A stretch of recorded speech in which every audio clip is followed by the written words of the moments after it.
Kleenex in my house. Buy Kleenex. No, well, see, the thing is, I can't clear my nose into a Kleenex. I blow a snot rocket and I lick it up. Because with a tissue, I can't get enough escape velocity to really clear out what's clogged up in there. I wish I had some escape velocity races. Jesus. Hey-o. Hey, we're back. I'm going to throw up. Hey, everybody. Jesus Christ. Welcome to Kooks, Cranks, and Iconoclast. Jesus Christ. I'm your host. Wait, no, delete that. Delete that. Delete. Take that off of there. Take what?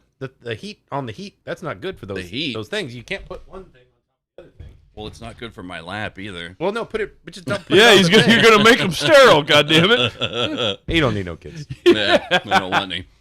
I'm your host, Mike. I don't want any goddamn way. And it's been a while. It's been a minute. I'm here with Spencer, City Oyster Lowry. Booger Lust. Booger Lust. City Oyster. I'm just Chris Wills today. Full disclosure, we were talking about eating my boogers. And You were talking about eating your boogers. oh, We were avoiding talking about y'all your boogers. y'all coerced me into talking about it. Today, we're talking about Tom Slick. Not Texan. the cartoon. No, there's a cartoon? There was a cartoon called Tom Slick. I It was a Hanna-Barbera joint, I believe. Tom Slick, Tom Slick. Let me tell you why. He's the best of all good guys. Tom Slick, Tom Slick. In the Thunderbolt, we slapper once he's on your tail. He won't quit because you know there's no such word as fail to Tom Slick. Tom Slick. Oh, okay. No I was way. afraid it was going to be one of those old-timey ones. Coincidence? One of those banned cartoons from now. It looked in Dude, did you hear that? the vein of Felix? Yeah. wacky racers That or shit was something good. like, and it looked like that type of thing. That's the dog. Yeah. Yeah. Muttley. Yeah. Tom Slick, Texan, oil man, Woo! cryptid hunter. Deep in the heart of Texas. Today's main sources are Tom Slick, True Life Encounters and Cryptozoology by the esteemed cryptozoological writer Oh, yeah, Loren I got Coleman, that out of a 50-cent candy machine once. as well as the article Tom Slick, Mystery Man, also by the esteemed cryptozoological and conspiracy researcher Loren Coleman. That's from Popular Alienation, a Steam Shovel Press reader. It's some good old-fashioned 80s, 90s conspiracy wackiness. That's the one they made into the series that I listened to, right? Mystery Man or something. Theories? Oh, maybe. That was mostly about his government. Yeah, his government work. Yeah. But no, it went into the whole Yeti thing. Yeah. The Yeti expeditions. The Yeti expeditions. Yeti expeditions. Which, according to it, had ulterior motives. Yeah. Possibly. Yeah, he had a lot to do with, like, drink, refreshment, keeping cool technology. I know what you're talking about. I hope other people do too. Shout out. Yeah. They're not even a sponsor. Yeah, no, there was maybe some getting the Dalai Lama out of Tibet type stuff going on. Yes. Never mind. What? Never mind. Got something about Never that? mind. So yeah, jump into it. Thomas Baker Slick Jr., May 6, 1916, October 6, 1962, was a San Antonio, Texas-based inventor, businessman, adventurer, and heir to an oil business. Slick's father, Thomas Baker Slick Sr., a.k.a. the King of the Wildcatters. Does anyone remember what Wildcatters are from that? Isn't that Yeah, like a... They're oil hunting guys. Yeah, it's like the guys that would use a magic stick to find out where the oil is. And Quick fun fact I learned in Texas the book. tea. He wasn't named after his father originally. He was named after his father's best Yeah. friend. Yeah. But then when he was like 5 or 6, his father had a falling out with that guy. He's like, I'm not having my kid named after you anymore. Hey, what Gunther or whatever the fuck. Your name's not Gunther anymore. Now You you're look Tom. a lot like the UPS driver. You're just gonna be You're me now. little junior me. Yeah. Not little junior, my buddy. Tom came from two families full of adventurers.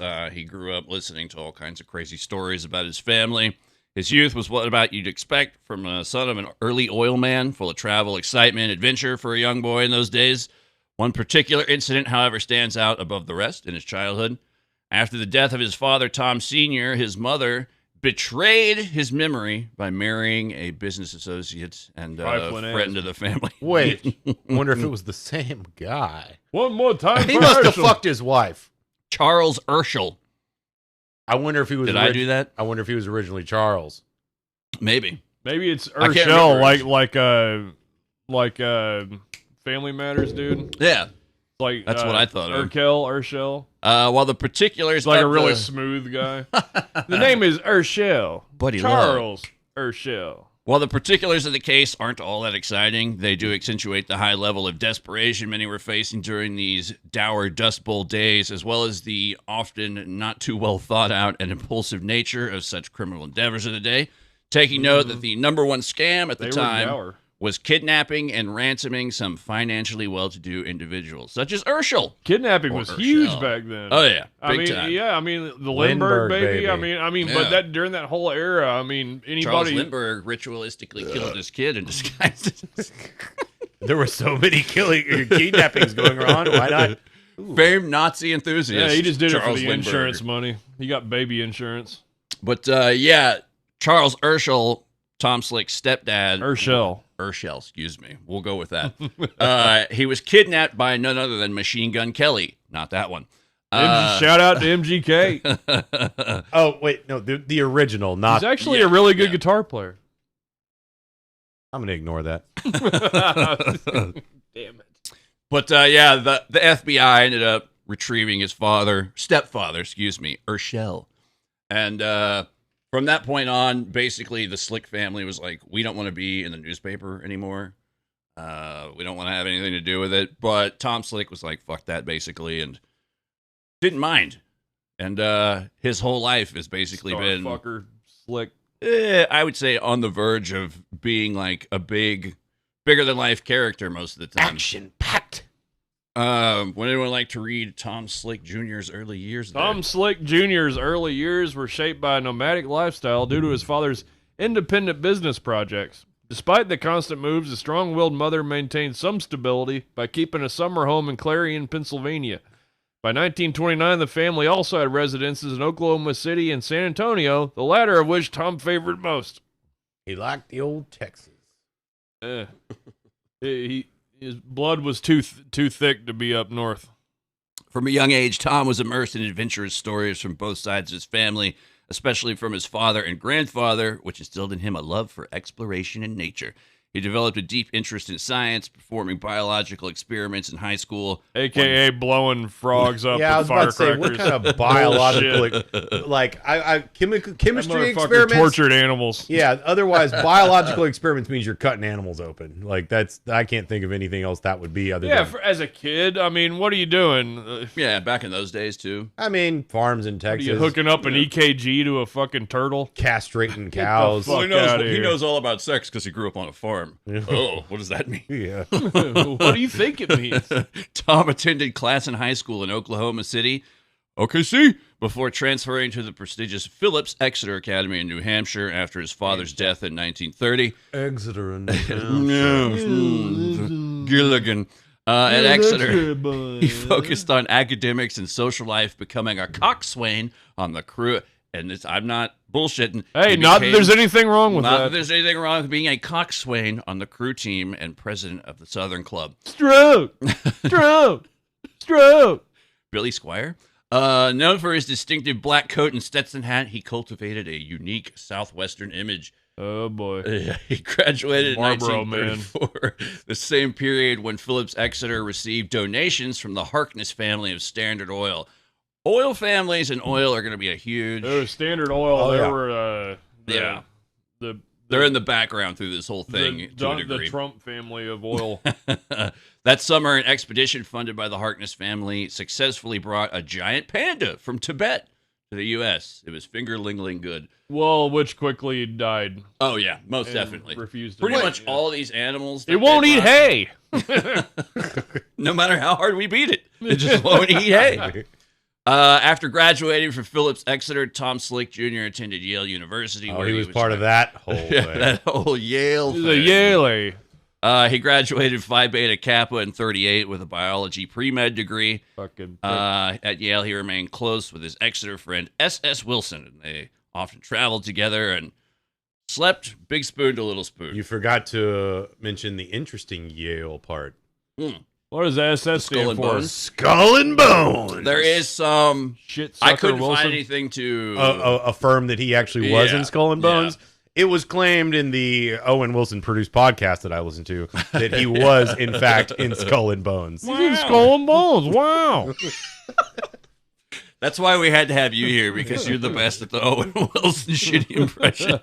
I knew there was a reason. I keep trying to get out, but then they pull me back in.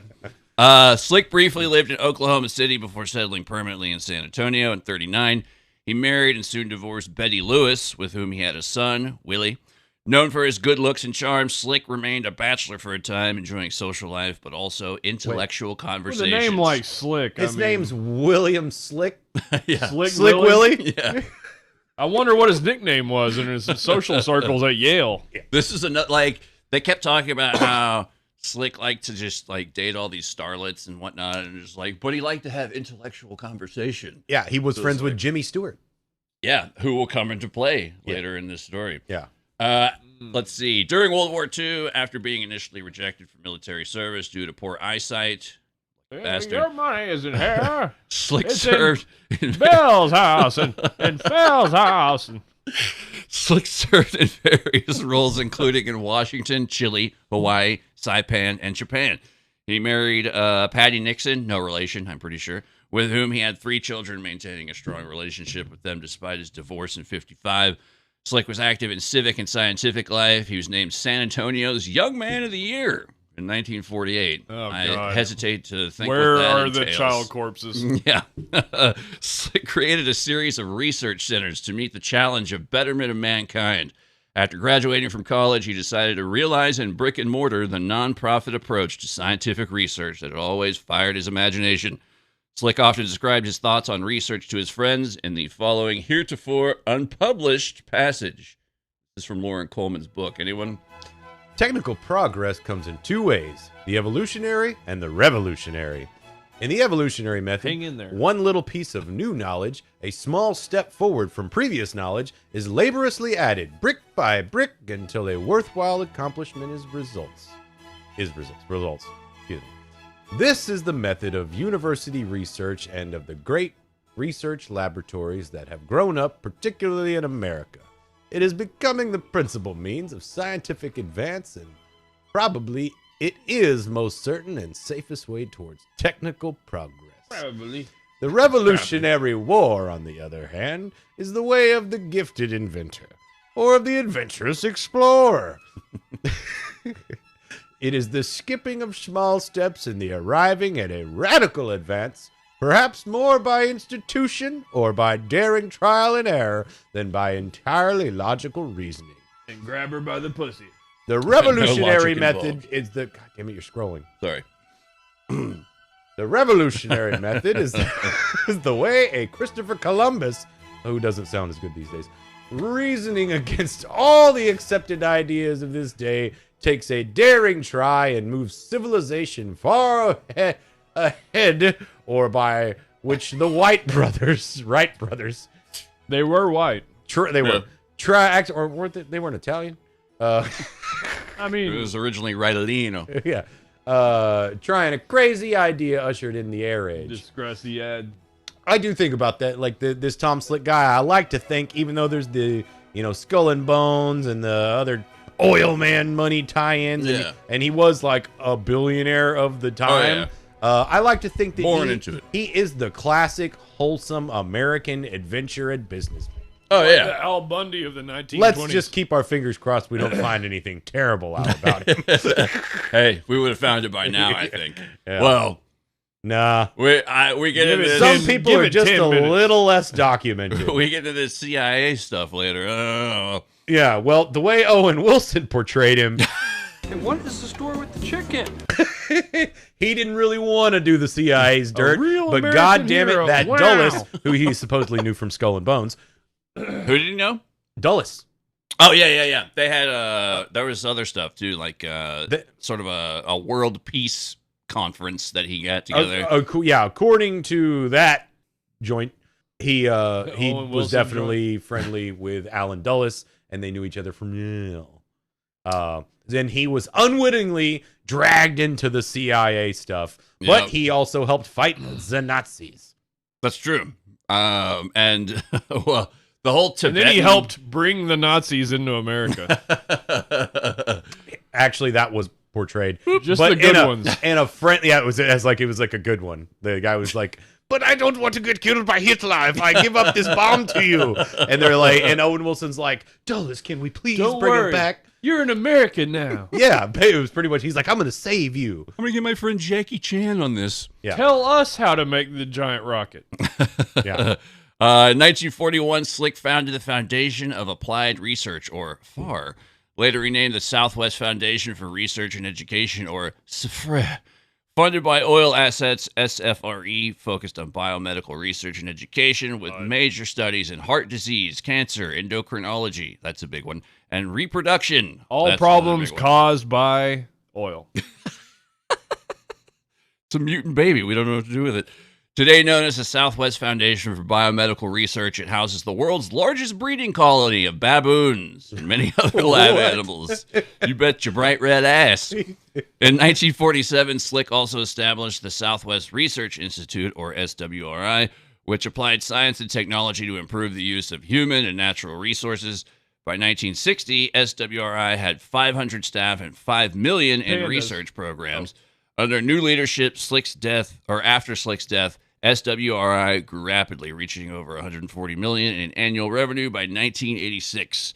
Today, it employs more than 2,000 people and handles over 1,000 research projects yearly in areas ranging from robotry, energy and space science to bioengineering and nuclear safety. I'm sorry, I am still just stuck on picturing this giant warehouse full of baboons for fucking lab research, like a And breeding. some nerd with a cattle prod. who's the big guy now? Yeah, it's like, you remember the movie Project X?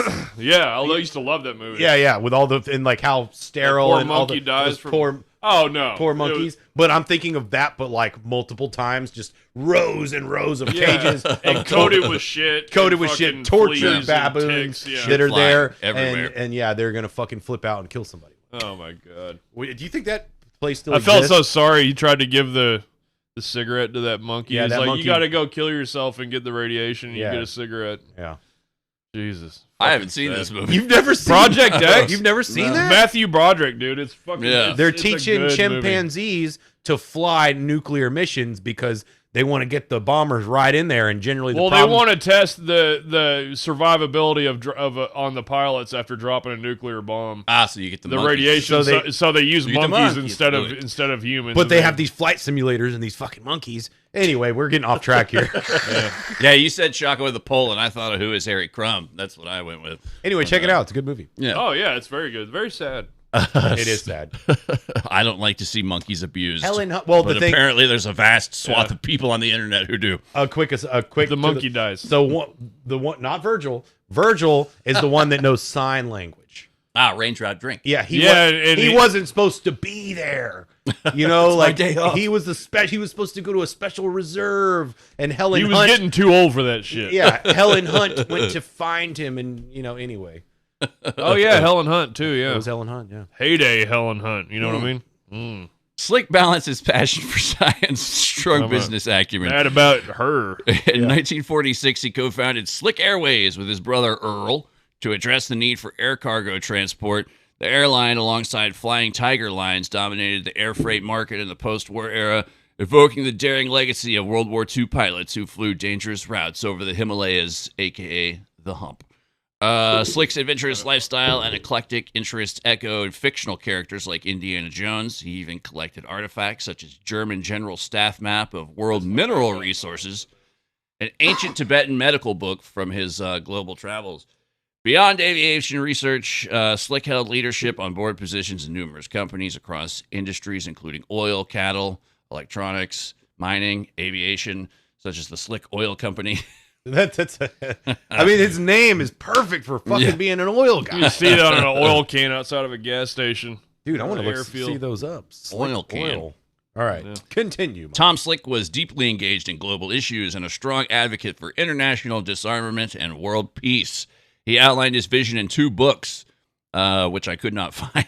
The Last Great Hope in 1951, privately published. That's probably why. And Permanent Peace, 1958, published by Princess Hall.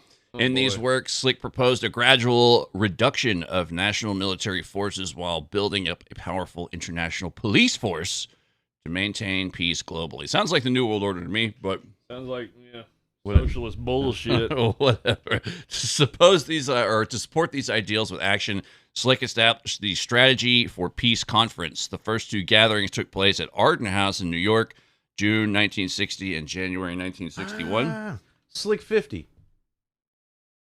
Slick 50? Oh yeah, I've heard Slick of that. 50. Ah, okay. Yeah, not in a he's while. been shot but- several times and still got away alive. One of the guys was calling me Slick 50 because I was using Vaseline to comb my hair back when I had a slick back. Nasty. He alternated between calling me Slick 50 And I'm gross for eating my and a boogers. pimp named Slickback. Oh, yeah, I was about to say a pimp named Slickback. Yeah. Slick's peace work earned him a place among leading internationalists. He was active in major organizations, including the U.S. Committee for the United Nations Member Advisory Committee on Education and Public Affairs and the National Advisory Board of the United World's Federalists.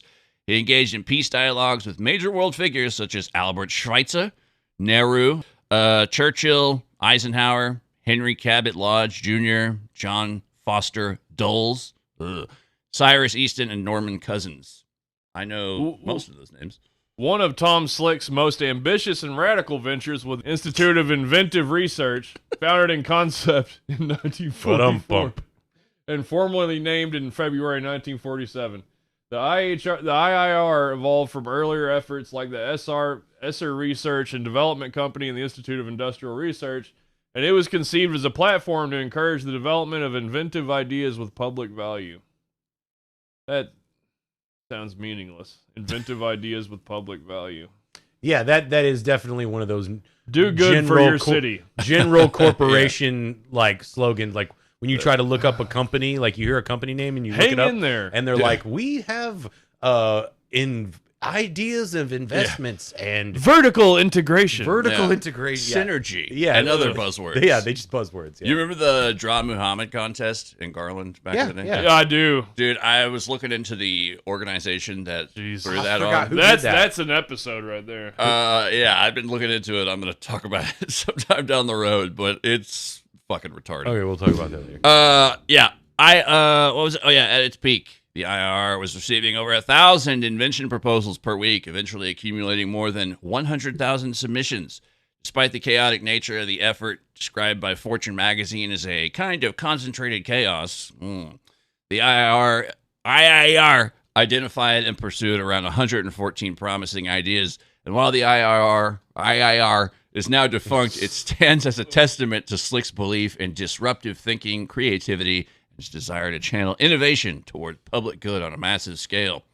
Tom Slick's fascination with the mysteries of the East culminated in the creation of his final and perhaps most unconventional institution, the Mind Science Foundation. Now, this is one of those names that's like, Mind, yeah, that's ooh, one of this those. could go anywhere. Mind Science Foundation. The Yeah. idea took root during his 1957 trip to India and Nepal, where he experienced a series of uncanny events involving a mysterious holy man who allegedly appeared to defy time and space, coupled with psychokinetic phenomenon witnessed in a remote Himalayan bank. Probably making a withdrawal. Inspired yet grounded, Slick did not meet or seek to mystify these occurrences, but instead approached them throughout the lens of rigorous scientific inquiry. Intrigued by parapsychology, especially the work of Dr. J.B. Ryan, essentially the founder of parapsychology, at Duke University in the 1930s, Slick envisioned a research institute dedicated to studying extrasensory perception, or ESP, levitation, and other That's not how you say that. other psi phenomena under controlled laboratory conditions. In 57, Slick and two pragmatic business partners, C.V. Wood Jr. and William Rame, founded the Mind Science Foundation to explore the full potential of the human mind using scientific methods. Although MSF initially pursued parapsychological studies, it expanded its scope to include areas like aging and Alzheimer's, creativity and learning, and the mind-body connection. Well, you got to have some legit things to like kind Yeah. of, and then You got to plus, get the funding in. you get funding and more people willing to just have their like brains analyzed, and you could mix in some of your other shit. Yeah. While you're like, I'm here to check on your Alzheimer's and also see if you're psychic. We took those tests in the gifted kids class when we were young. It turns out the Alzheimer's people were not actually special. They actually just had brain diseases. Yeah. They thought they had ESP, and we told them no, and then they came back 5 minutes later and were like, I have ESP. Tom Slick's lifelong fascination with anomalous creatures began long before his Himalayan Yeti expeditions, for which he's most well known. A notable expression of this interest came in 1939 when, at the age of 23, I'm jealous of this man's life, he acquired a bizarre animal known as a hoat, a supposed hybrid of a goat and a hog. They mentioned that in the Owen Wilson joint. Famously featured in Ripley's Believe It or Not, the creature had originated in Arkansas and had passed through the hands of several owners before Slick tracked it down in Muskogee, Oklahoma, and purchased it from R.B. Grubb for $100. Of course, R.B. Grubb would be the guy that owns the fucking goat fucking pig. All right, the farmyard monstrosity. So what do you think? Did a pig fuck a goat or a goat fuck a pig? From what I know of goats, I would say a goat fucked a pig. Yeah, the pig has the corkscrew cock. I mean, I don't know if the goat would I think take you're that. thinking of the tail. No, No, they their have a cocks are corkscrew cock, too. Really? Yeah. I thought that was ducks. no, I think Them ducks are pigs, just too. hung like fucking dogs. We'll have to look into this later. Googling. This episode. Producer, get on it. The episode illustrates an early thread in Slick's broader scientific curiosity about genetics and unusual species, a passion that later contributed to his deep interest in cryptids, mysterious creatures not yet confirmed by mainstream science.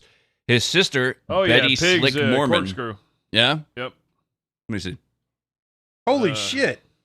Look at this thing. No, not the pig. I'm looking. Oh, God!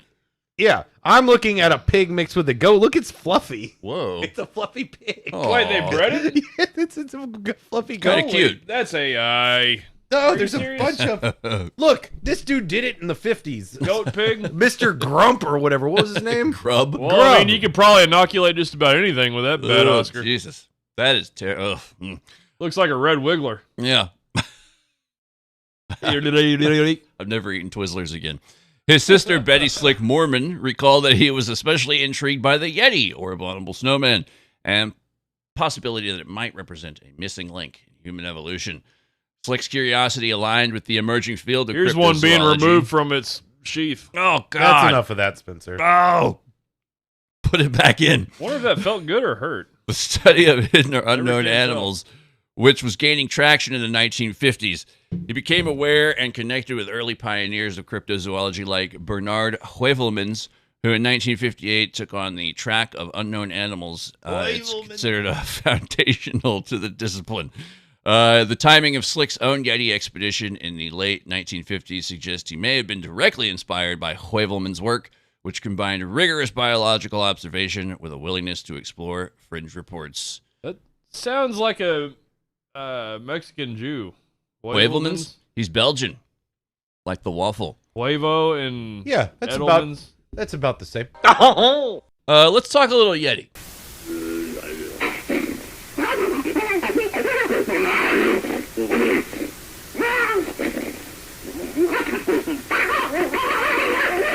Little. Little Yeti talk. Nothing little about him, you know what I mean? Especially downtown Charlie Brown, you know what I mean? You know. From what I know of Soviet science at the time, I'm sure that's why they were looking for the Yeti as well. Since 1899, Western explorers had heard strange rumors about a giant hairy creature that wasn't myself or Spencer or Chris in the high Himalayas.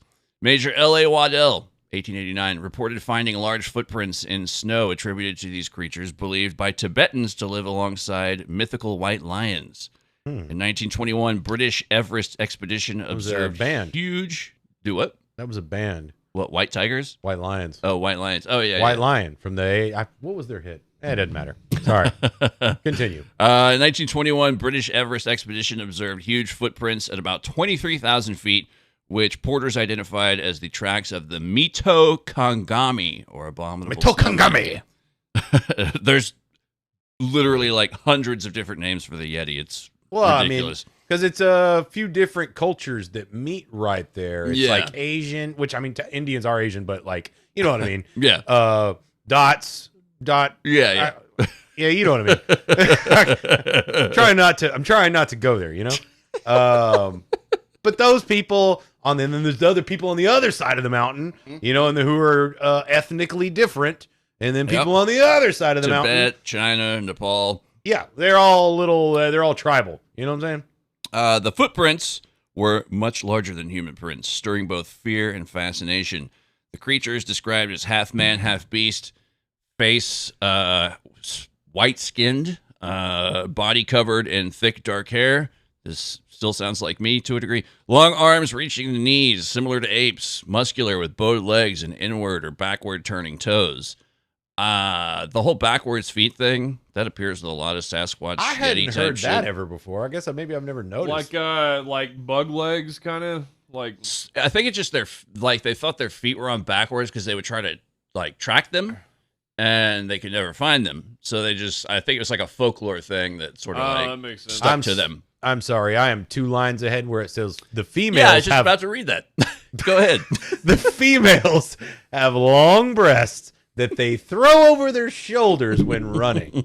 Kind of chick you can titty fuck with just one tit. You know what I mean? Just wrap it around. Well, apparently, you can titty fuck them from the back. And I'm sure they do. That's do me Yeti style. They throw it over their shoulders. Like, what the fuck? like a guy when he's got a tie on and he's trying to eat a meal. He's swat.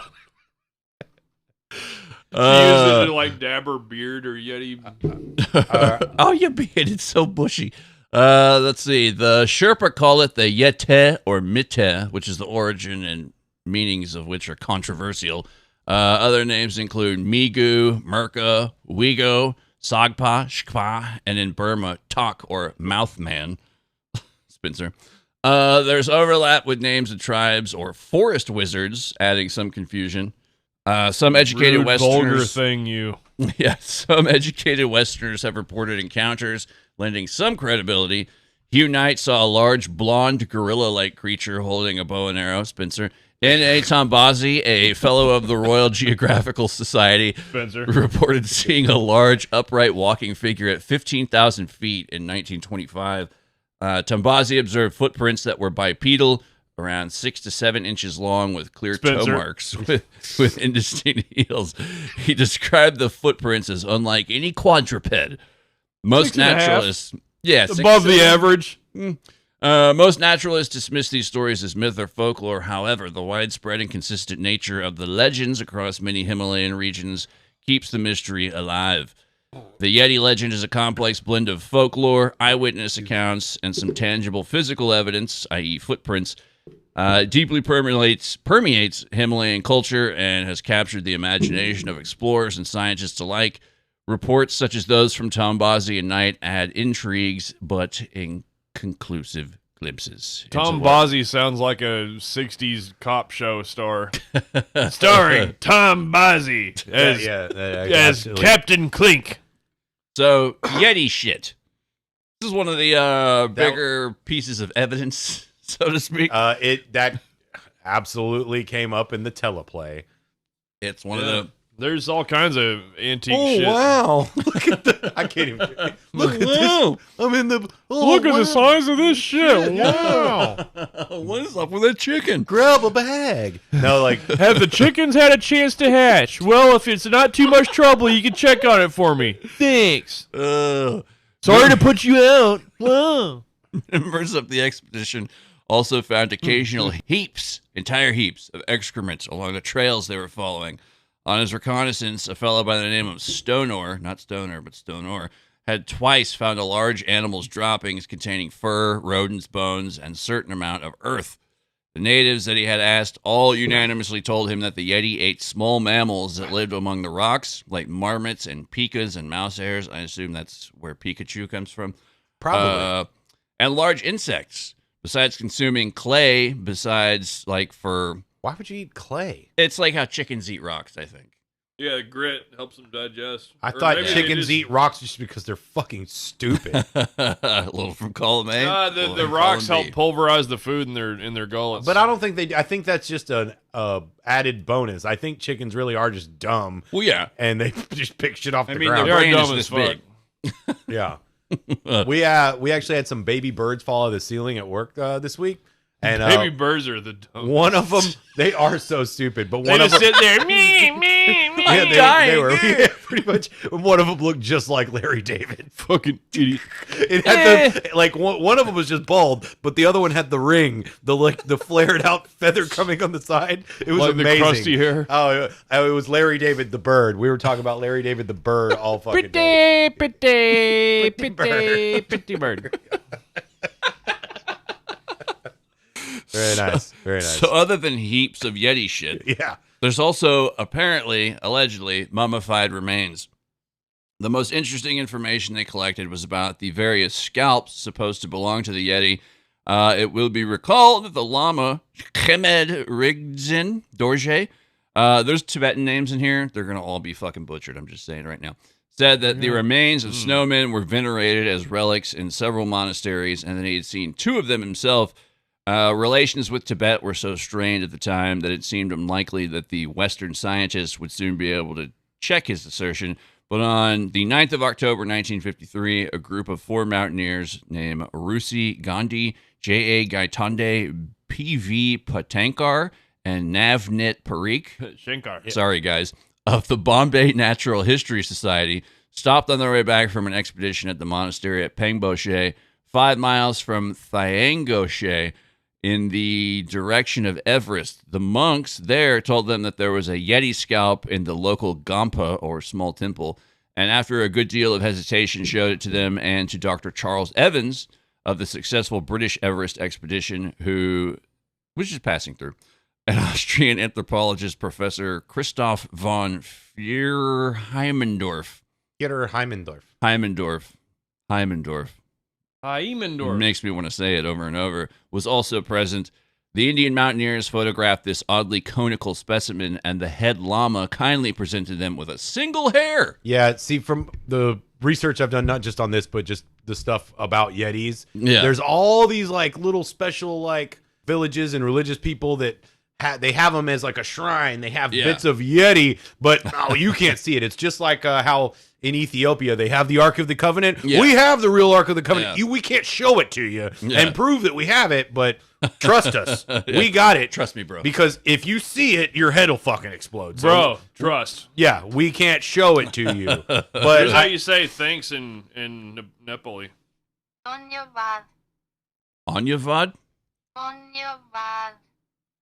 Why did it sound different the second time? It sounded impatient the second time. it did. It did. Dhanyavad. Now it sounds like, okay, you're dumb. Let me say it Dhanyavad. slower. Let me say it slower. Dhanyavad. Interesting.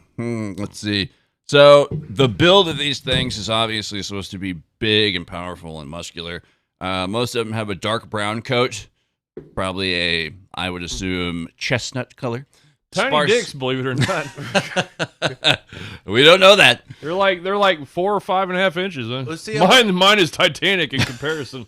My dick is bigger than a Yeti's. Well, I've seen some of the abominable snowman. They're white, but it also makes me think because there are the certain like winter animals that are brown in the summer, Yeah. white in the winter. Yeah. So I'm like, I wonder if they're circumcised. would the Yeti be that way? Well, they say that some of these Yetis like don't necessarily live in the snowy parts. There's, Yeah, like, because it's not even really. I mean, it's portrayed as snowy, and it's a little snowy there, but it's not Yeah. like fucking Antarctica Snows or in Dallas, yeah. Alaska. It's not that snowy. It's Right. snowy, but not that snowy. It's snowy just because it's on the top of a fucking mountain. I forget. No, it's quasi snowy. Quasi snowy. Yeah. yeah. It's not a quite winter wonderland. It's just cold enough to fucking snow sometimes. You know. They, Cold enough to fucking snow a few times out of the year. they say it moves in the forest on all fours or by swinging between trees, which sounds awesome. While in Oh, open nimbly areas, bimbly from tree to tree. it walks upright in a somewhat unstable rolling gait. Do you see me drinking milk from a saucer? The suggestion is that bipedal walking is situational, adaptation to the snow. than its usual locomotion.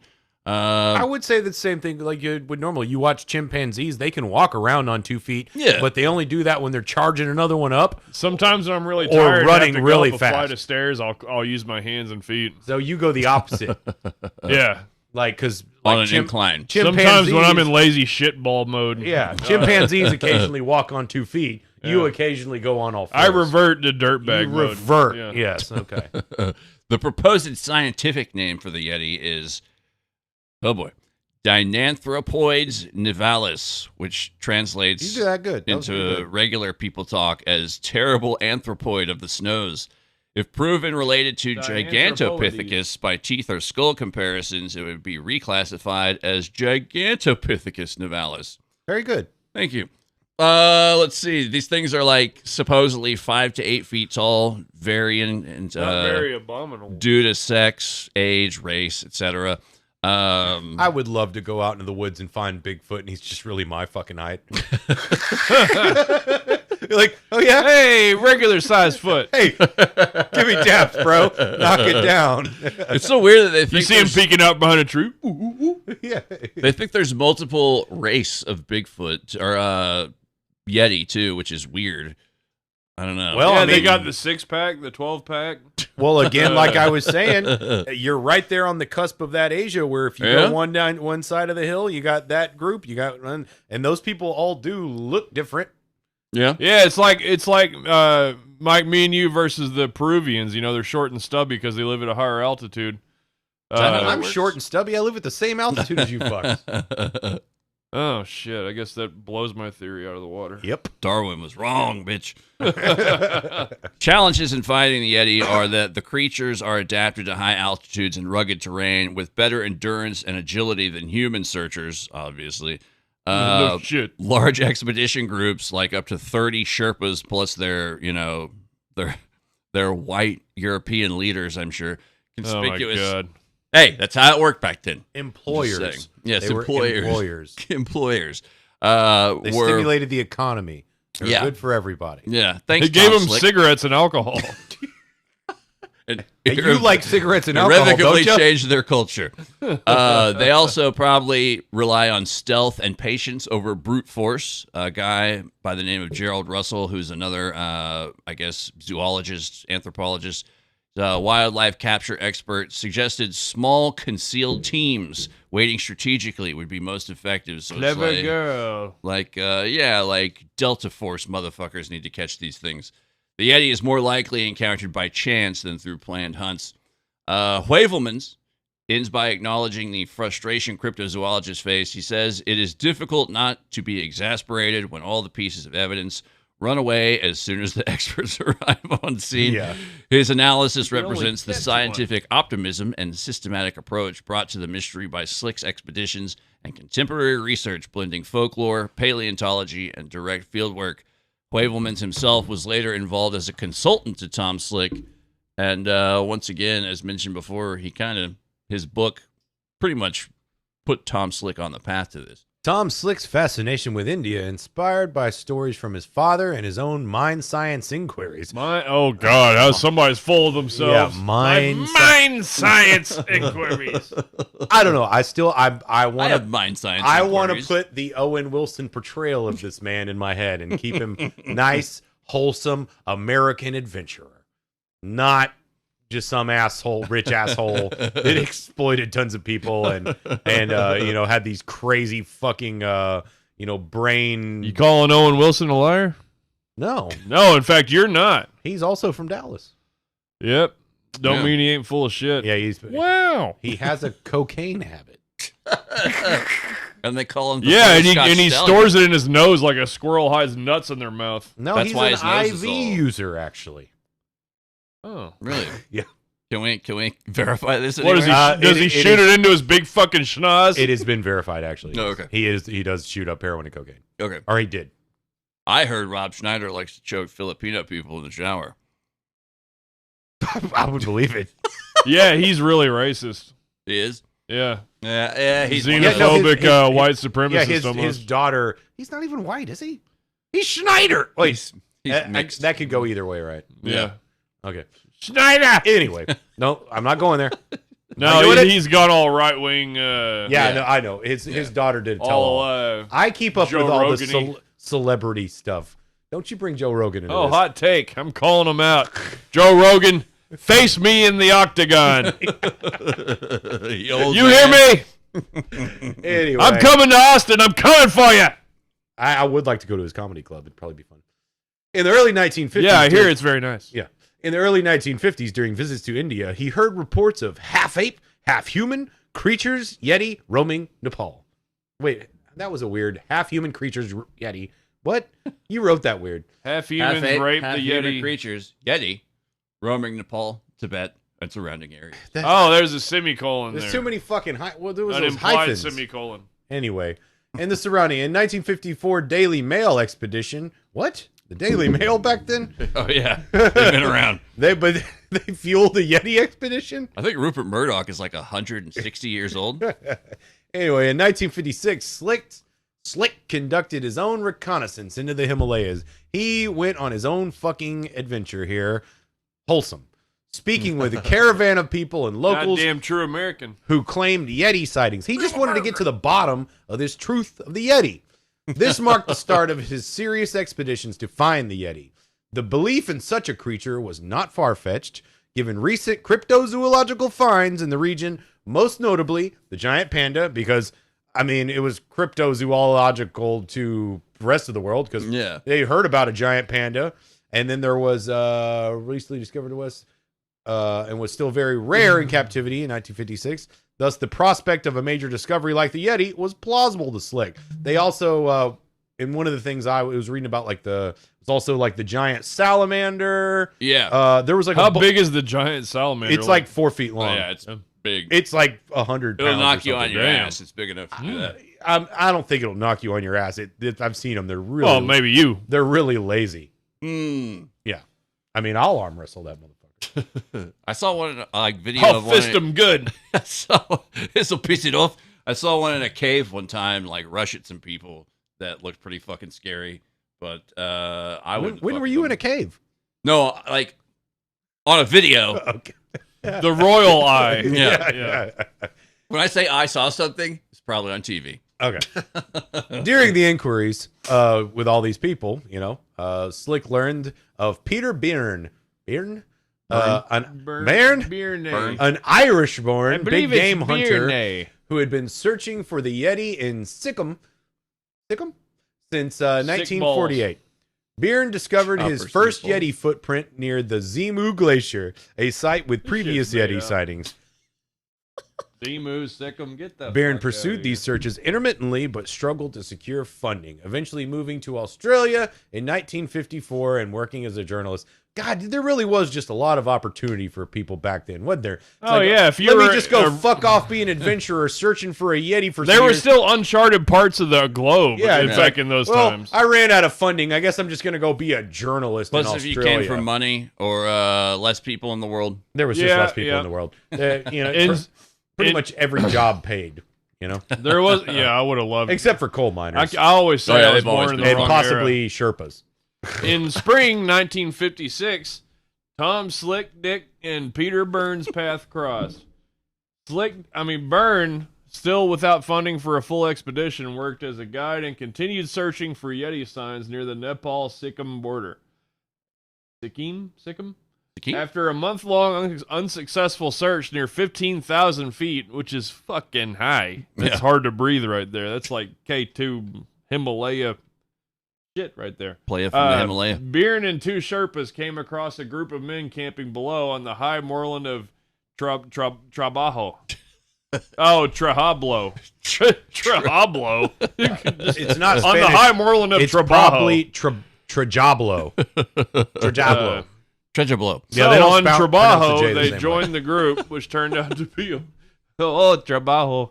They joined the group, which turned out to be old friends, including Ang Tharki, Ang Namgyal, and Tenzing Norgay. The famous Sherpa who climbed Everest was Sir Edmund Hillary. Over a campfire, the conversation turned to the Yeti. Tenzing shared a story about his father's encounter with a Yeti and mentioned he had recently spoken to Tom Slick in Darjeeling, who was planning an expedition to find the creature. Tenzing's wife had Tom Slick's address. After Oh. meeting in 1956, maybe that's an old phrase like, I got your address, mister. After meeting in 1956, Peter Byrne quickly wrote to Tom Slick, who responded promptly. So 2 weeks later, he heard back from him. Slick was considering a Yeti expedition for early 1957, but Byrne suggested an earlier start, January to March, to take advantage of harsh winter conditions that might force Yetis into lower areas. Huh. Oh, that's risky, but not too bad of a theory. Tactical. Yeah. This guy was, Slick was cunning. I don't know, but Slick. But the Yetis are used to that. Wouldn't the Yeti just already have like a cave? No, because as Mike said earlier, there was Yeti for all different environs. Well, There was true. warm weather Yetis, there was cold weather Yetis, there was fairer weather Yetis. But they might. You ever seen a husky You or a fair chow weather dog just sleep outside? They don't give a fuck when it's like winter. They yeah, they're kind of adapted to curl up whatever in- climate they they're just in. curl up into a ball Yeah. and become a snowball. Maybe Well- the Yeti is closer to man. It's Maybe like, a little I gotta get the half fuck outta cocked, but here. not terrible. I like it. Could be. I It's think like he's got a half good man, half chance of husky. finding it. Let's read on. Obtaining a government permit for the expedition was complicated. Nepal and the surrounding region were politically unstable in post-World War II era. That's a fucking understatement. With revolutions in India and China, the Chinese annexation of Tibet, and internal unrest in Nepal. Did they ever sort that out? What? Who owns Tibet now? No, it's a fucking mess. No, yeah, it's a whole Okay. fucking hornet's Yeah, nest. because I remember the whole China owns the it. whole free Tibet thing was like Yeah. a thing in the 90s and early 2000s. China, Tibet is like where Taiwan is now. It's like China's. They were independent, but China pretty much owns them now. They but it's scooped up the highly contested. copyright. They just yeah. Those, The whole those- CIA. Sounds like those poor Buddhist sore bastards. subject I brought up there. The whole CIA. My grandmother's Buddhist and Tibetan.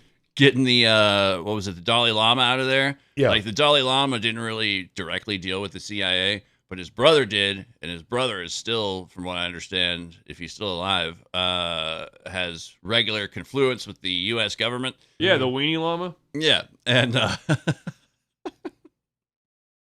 His brother Hans Lama. I think you're thinking of Hans Landa.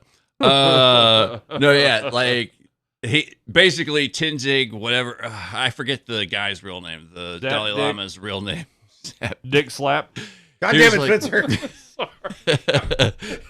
he basically said like, yeah, we thought that the CIA was going to help our people, but they mostly just wanted to fuck with China, and that's really all it boiled down Who to. doesn't want to fuck with China, you know? They got too much, and they're gonna Those rule over the entire fucking- world soon. Capitalist commies. Made in China. If for nothing else, but the billions of dollars that Apple has pumped into China's technology sector. Yeah, and their slave labor. Yep. Tom Slick's formal proposal to the Nepalese government outlined plans for what was called the Nepal Himalaya Zoological Expedition, scheduled for February to July in 1957. Real slick title for that expedition. Though his name was never actually used. The expedition members were to include Slick, Peter Byrne, anthropologist Carlton Kuhn, don't say anything, Indian Zap explorer R.N. Rahul, I held it in. photographer David Douglas Duncan, Delhi Zoo superintendent Indi Bachkati, Kathmandu historian Dharma Raj Shit, Thapa, slap dick, zip. and Colonel Zip, zap. K.N. Rana. The official purpose was a scientific expedition focused on Himalayan zoology and anthropology, aiming to find rare animals like the yeti and the Himalayan thar, or mountain goat. Click clack. ding, That's a pretty sick name, the Himalayan Thar. Charlie Thar. Chan. It's a mountain goat. Yeah. Slick's 57 Yeti reconnaissance expedition. A what he 57 called it. Yeti. That sounds like a fucking sick car, too. Yeah. My dad had a 57 Yeti with a 4-barrel carb on it. Does real good in the cold. Yeah. The expedition to Nepal lasted about 3 to 5 weeks, not the 3 months often reported.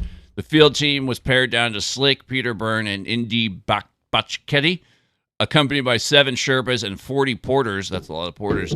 Shortly after their departure, the Nepalese government banned killing or capturing Yetis, which complicated the expedition's plans. Now that's cool. They're like, the government had to step in, like, look, you cannot capture a This Yeti. imaginary That creature. that is a Hey, man. rule. There's similar. We have a hair. There's similar Bigfoot legislation here in the States. I did not. What? Yeah. We'll go over that in a minute. But it goes back to the they were very spiritual about the Yetis and the Yeah. stories of the Yetis.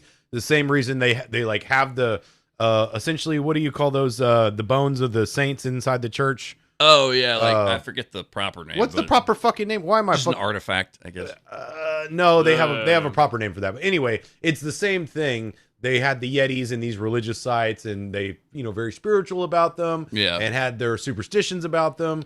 This is the gunt of It's the a Yeti. cultural importance. So I guess for cultural importance, they had to say, no, you cannot catch the Yeti. Yeah. Not as a dare, but as a It was just no, baby kissing. you're not people allowed to pleasing. take our Yetis, motherfucker. That's our fucking We Yeti. only got a few Yetis. You stay the fuck out of my Himalayas. Make Yetis great again. Yeah. Tom Slick entered cryptozoology during a transitional period when attitudes toward hunting rare animals were beginning to shift. Initially, his goal was to obtain a Yeti specimen, alive or dead, to prove its existence, following the earlier tradition of hunters like Roosevelt and Audubon. We all know those guys. However, their names at least. However, between 1957 and 62, Slick's views evolved, reflecting growing concern for the creature's right to survive. Despite this, he still planned to kill or capture now a we Yeti. got fucking Yeti rights involved. It's mighty big of him. He still planned to capture or kill a Yeti during his early expeditions, but also involved photographers to document sightings. His aggressive Texan-style approach drew criticism, especially from British writers, and may have inspired the portrayal of a ruthless Yeti hunter named Tom Friend in the British film Abominable You're Snowman making of the this shit up. Himalayas. These names. Tom Friend. Yeah, that's from a movie. He's not a friend of the Yetis. No, not at all. In 57, reaching the Arun Valley was difficult, and early in the Slick Yeti reconnaissance, Tom Slick nearly died in a bus accident when the brakes failed not too because they have different safety standards over there, causing the bus to roll downhill. Although he was injured, landing hard on his knees, the team was safe. His injury, however, troubled him for years and ultimately led his strong-willed mother to insist he stop going on dangerous Himalayan treks. This is Respecting her direct. wishes, Slick never returned to Nepal.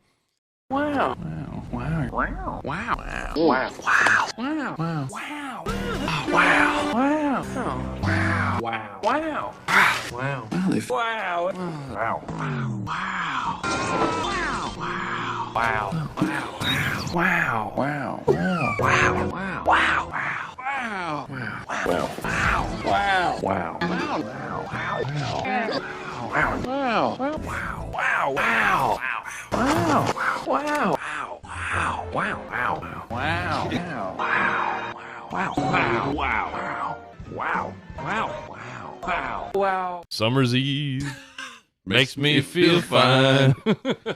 All I got's vagina. We're on back, my mind. baby!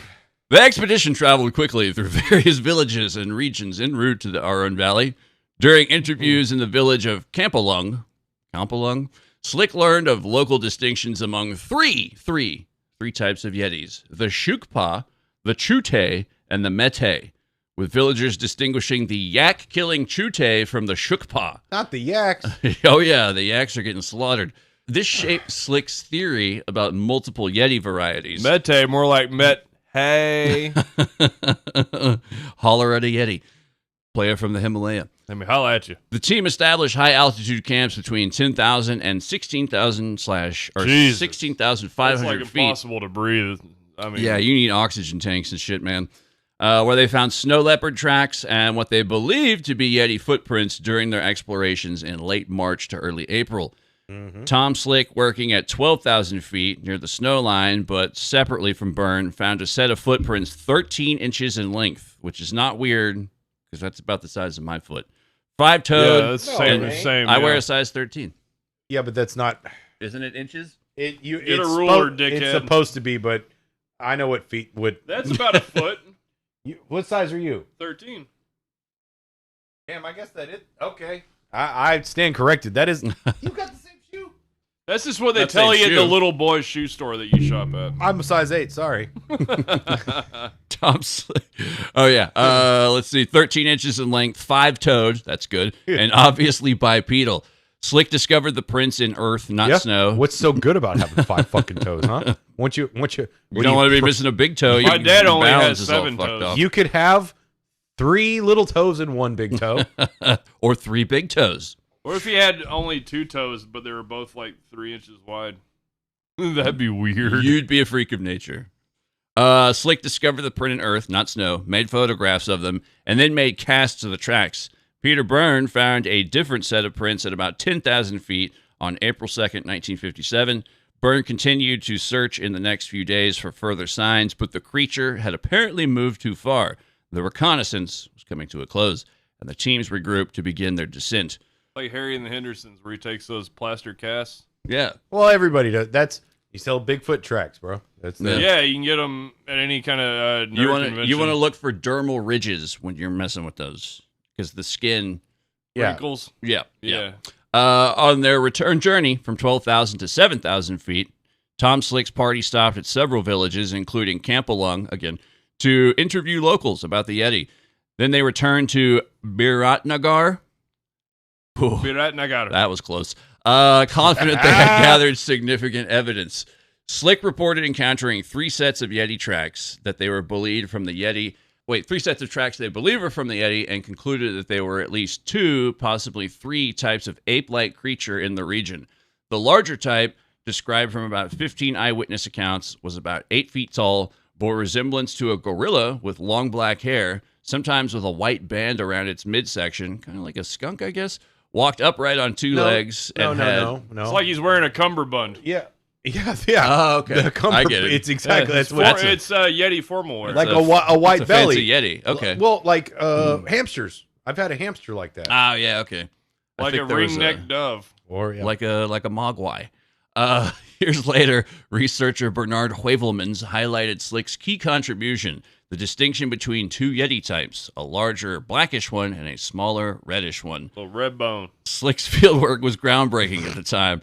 Unlike massive publicity-heavy expeditions like the Daily Mail's, which had over 300 men, that's a big-ass expedition, Slick adopted a low-key, respectful approach with the locals, conducting community-based research.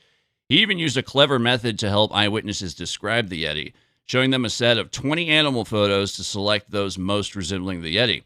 The villagers consistently picked a standing gorilla first, followed by an artist reconstruction of Australopithecus, and then a standing orangutan. I've always called them orangutans. yeah, we've always It's orangutan. orangutan. Noting the latter's long hair. Orangutan. Importantly, they quickly identified bears and langur monkeys as not being Yetis, countering some scientific theories that these animals might explain Yeti sightings. And there has been like a lot of those early expeditions by these like British dudes and shit were like, oh, they don't know what they're talking about. They're, it's the whole... They're simple non-whites. They exactly. don't know how to speak. Beyond zoological findings, Slick's reconnaissance helped map new trekking routes into the Aran Valley, opening previously inaccessible areas to Western explorers and providing future access to important cultural sites like the Cave of Campalung and the pilgrimage center of Sawale Campalung. Slick's approach combined scientific inquiry with respect for local knowledge, setting a new standard for Yeti research.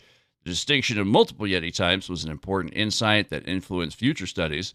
The use of photographs to corroborate eyewitness descriptions was innovative and helped clarify local perceptions. His expeditions also contributed to Himalayan exploration by establishing new routes and making the region more accessible to researchers and travelers. After his brief 1957 reconnaissance in Nepal, Tom Slick held a news conference in New Delhi on April 24th, announcing his findings and theories about the Yeti. The Times of India ran a headline declaring that Slick was convinced that the snowman existed and was planning a larger expedition in September aimed at capturing a Yeti alive. Oh, I wonder if he caught one. I bet he did. At this conference... Someone had to. Were they shitting in the streets in India back then too? Yeah. Probably. Yeah. Except there weren't streets. It was just a dirt path they were shitting Y'all on. seen that? Y'all watch those fucking like food videos of street food in India where they're just like using their arms to like, fix everything. Yeah, like tying their shoes and then just slopping some pile of green. But they do glop. it with style. Those Yeah. are time-tested. Well, you know, methods. I don't. It's like I got time for it. I mean, there's The heat will kill the germs. I saw I like one- those guys that make the crazy soda pops and they sit there and they go, they go, they shake it up, and they go, poo, and they like do tricks with like popping this. They make their own little soda stream machines. I saw you him know, That sounds frying cool. shit in Monster. Energy drink? Monster energy drink. yeah. Sounds like the State Fair of Texas. It's not as, maybe a little bit, but not as bad. I don't know. But with their foot in it, you know? Yeah. Yeah, and they chop up a bunch of dirty ice and cram it in there, you know, Yeah, It's not like the kind of brown corn ice. I want in my food. I don't know. They seem Anyway. to still be living over there. Well, now they got the plague. It's like Montezuma's revenge over there, you know, but it's Everybody's got diarrhea. yeah. It's just that white people think they're allowed to go. Well, they everywhere, don't. and some places just don't. Just don't. Well, you got to get shots and shit. Yeah. Oh yeah, you do definitely have to get immunizations Yeah. for like no bullshit, Jack. Yeah. You don't want to catch no bullshit, Jack. Nah, At this conference, all right, Jack, corn pop. Slick shared evidence his team had gathered 3 cents of footprints, some hair, and droppings, likely from a snow leopard. I mean, anyone knows snow leopard droppings from Yeah. Yeti droppings. Yeah. I mean, come on. And elaborated on his theory of 3 different types of Yetis, one possibly being a bear. The media, however, Yeti. focused on the more sensational aspect, the upcoming hunt to capture a Yeti alive. At the same time, the Soviet Union Uh-oh. accused Slick of using the Yeti expedition as a cover to interfere politically, linking it to a border incident between China and Nepal in 1957. Hence the CIA stuff. Slick ignored these claims, maintaining his focus on Spencer, scientific this is the worst Russian accent I've ever heard. In fact, he was collaborating with the Soviet Snowman Commission, The a collaborating group good. formed by the USSR Academy of Sciences to study reports Okay, of a little man-like better. creatures. This is getting better. His ideas on different types of Yetis align well with Soviet interests, and his status and resources granted him access to influential circles, including a visit to glorious Moscow in 1957. And that is How you do Russian. Yeah. Sure. Not what I was going to say, but sure. Okay. I like the way you said collaborating in Russian. You Russian collaborator. That's where we're going to stop for today. We're going to have to pick this up as a 2-parter because there's a lot more. There's a whole other Yeti expedition, and we'll see how good they did on this one. I didn't mean to be so racially difficult tonight, boys. Yeah, to the To white, the Russians? the Slavs. There's like 7 incidents that I can report of that wasn't Wait, so did I wasn't my win today? usual. I think so. I think I got you. I think so. I think I finally one upped you. Yeah, I'm back, Beautiful, dude. I saw this movie called AI Rising last night. It's like Ex Machina, but it was referred to me after I watched Ex Machina, and You it's might like this. it's a Russian movie about Machina, or is it Machina? Machina. Really? Machina is how That's how we you say it. people say it. Spencer, we're the same people. am Whatever, you. White Devil. You're actually whiter than I am. You have blue eyes. I have brown eyes. Yeah, your eyes are so Red so hair. full of shit. Your eyes are brown. Is that my dad over there? Yeah. No, but it's like this. It's so incredibly like Russian, like heterocentric, male focused. It's like Dystopian? this strong, beautiful male Russian cosmonaut that okay. got picked to go on a mission to Alpha Centauri. It's like in 100 years from now, and he has to take this female AI with him so he can like That's have cute. sex. That's cute. They think there'll be a Russia 100 from years. Yeah, well, but I mean, it was like straight out of like 1970s, there's been a Russia- like Soviet for Russia. Like he a was long like, time. I Yeah. am what you call a traditional socialist, you know, and just like it's all like Soviet this and that, and he has to take this female AI robot with him, so he can mate because it's like a 20-year voyage to Alpha Centauri or whatever, and Made as in just get his rocks off. Not yeah, to fuck. Okay. Yeah. Okay. And he like she has this like what do you call it? Proprietary programming from like the Zelensky the Zelensky Corporation. But that's You know, Ukraine. Yeah, but she has it's an English language movie, but it's made like all the names of the directors and producers were all like super Russian. It's on Hulu. It's actually worth watching because it's so like an interesting view into Russian insight into their yeah. psyche. You can glean a lot about the whole like how they feel about male female relations and everything. And he ends up programming her to be docile sometimes, and then he programs her to be stubborn so he can her and everything. Whoa. And then he ends up accusing her, I give you life and you hurt me, and just like it's just like so male, like just masturbatory. What is this called again? AI Rising. Okay. We did the Dennis Quaid's son, Dennis Quaid, Meg Ryan's son, the guy from The Boys. The goober from The Boys. Yeah. Oh, That's yeah, Dennis Quaid and And Meg Ryan's son. Quaid is his name. And him and the chick from Yellow Jackets. She's a fuck robot, but it's like fuck robot movies. It's an AI fuck robot movie, and it was pretty it's good. coming down the pike, boys. Oh yeah, I mean, it's pretty much already. it's there. Yeah. I mean, all they got to Pretty soon they'll have vending machines. They put a Chat GP into one of those real life dolls. Yeah. It's over. But that's what this movie was kind of about. But it was a cooler plot they actually added. They made it just seem like it was like there was like relationship drama. No, there was not relationship. Well, the robot actually had feelings a little bit. Oh. Yeah. She caught feelings, but no, it was actually just a setup for a plot where he used the robot to murder somebody and steal their money. Ah, okay. So it was actually he hacked his fuck robot and set it up for murder. Dang. It's a good movie. Check it out. He just sticks a USB cable into a rubber twat. I forget what it's called. It was on I forget what it was on. It's got the Quaid in it. It's got the Quaid. You'll I find can it. IMDb it. And that chick, it was a popular movie. I think it's on No, it wasn't on Netflix. Maybe I'm it's on down. Netflix. I like that Quaid boy. That young Quaid boy. Yeah. He's a bit of all right. He was He he was good in The Boys. No, he was good in The Boys. He's a fucking been nerd. yeah. And in this one, he was a fucking nerd, obviously, because he had a fuck robot. But then, Dude, I would totally. I mean, Let me if call I you had back in a 15 minute, Paul. grand to blow, I would fucking be all over that like stink on shit. Yeah. I don't know that Spencer. But what I worry about is how do you around all the time. how do you clean them? I mean, you gotta like screw a water hose into her ass and it just purges all the holes of your. Well, you know what? Throw in the dishwasher. Some questions like that are not answered in the movie for a reason. These ones were so human-like that they thought they were humans, and like an Ex Machina, like Or Blade Runner. you trained this thing to but you also controlled it from your phone.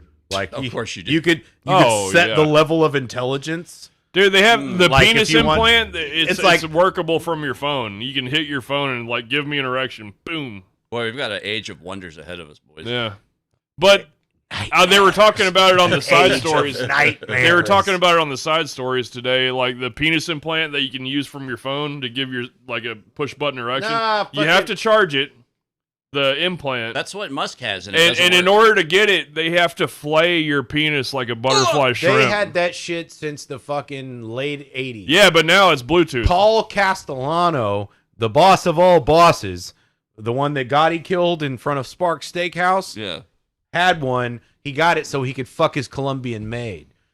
But Colombian. he- Yeah, you got Coke dick. he had this, and there was a pump. You're talking about they have it where it's Bluetooth or whatever. Yeah. But back then it was a pump on your chode, and you just go. Whoop, whoop, Yeah, whoop, that's what he was whoop. talking You about. It's like a basically- little extra ball that you squeeze, Yeah, like the old BK Knights. Well, The pump it up. exactly. It's like the Yeah. British Knights. It's like the British Knights, and it's on your chode, and you just It even has basically the baseball pattern, the basketball finger pattern. pump your chode, and your shit gets hard, and then you hit it from a different angle, and it releases the air. So it has like a reservoir, and then the. It sounds like a balloon. Sounds like there's too much that can go wrong with all this.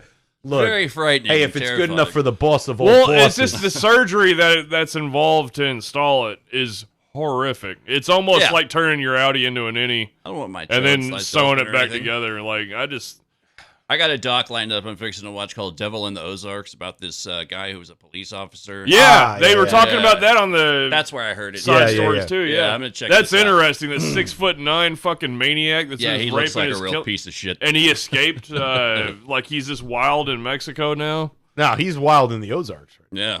Well, no, though the theory he is that escaped from the jail. theory, he's in. Yeah, but he's probably He still- could very well be in the States, you What- know, the because arti- he apparently he's very cunning and intelligent. The articles I He read could is be he's outside probably the house right now. he's probably in a cave in the Ozarks is what they were thinking because he knows the backcountry. Yeah, and they say he's so calculating. Like the rape that he got pinched for was so professionally done that it was clearly like his 100th rape. What a weird way to put that. Well, I mean, because What a professional. yeah.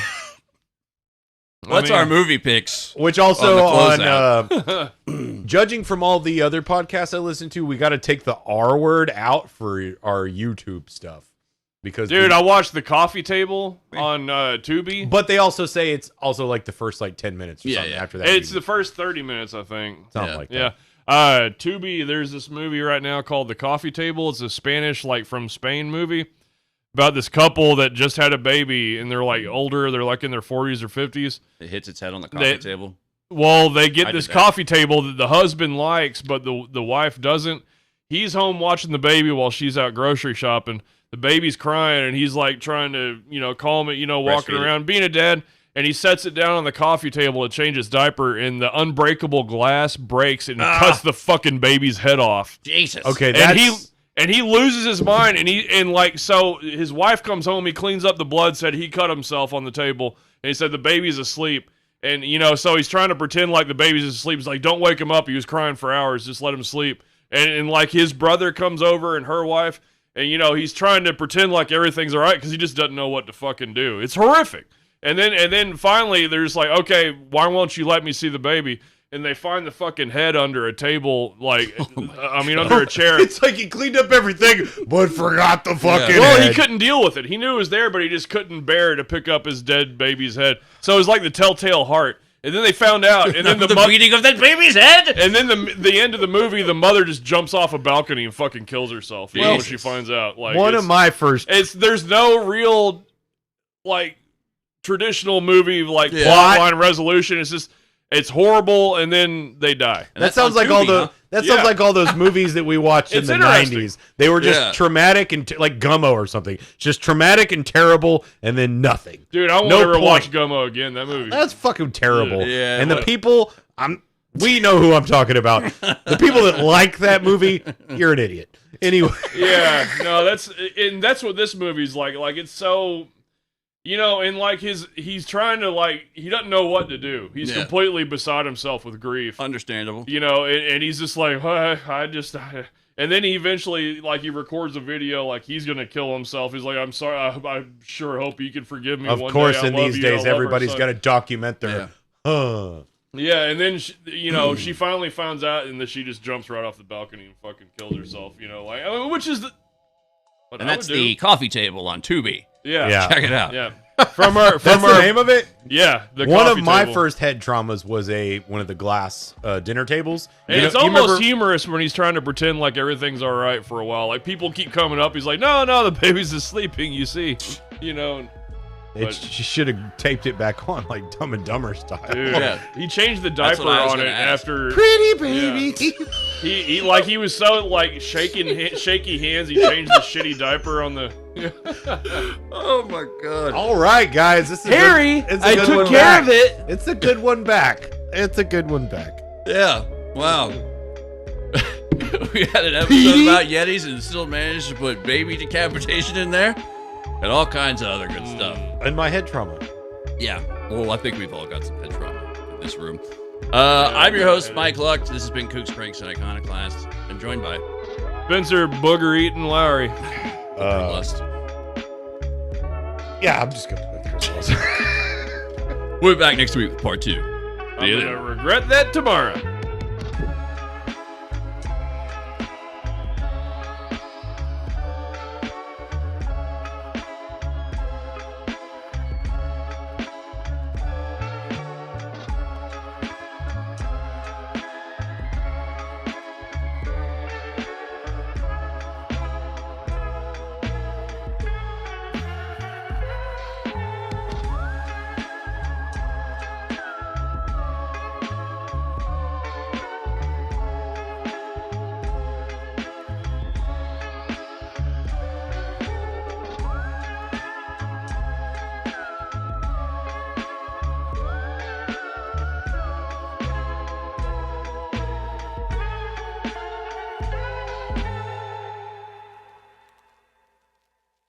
Wow. Wow. Wow. Wow. Wow. Wow. Wow.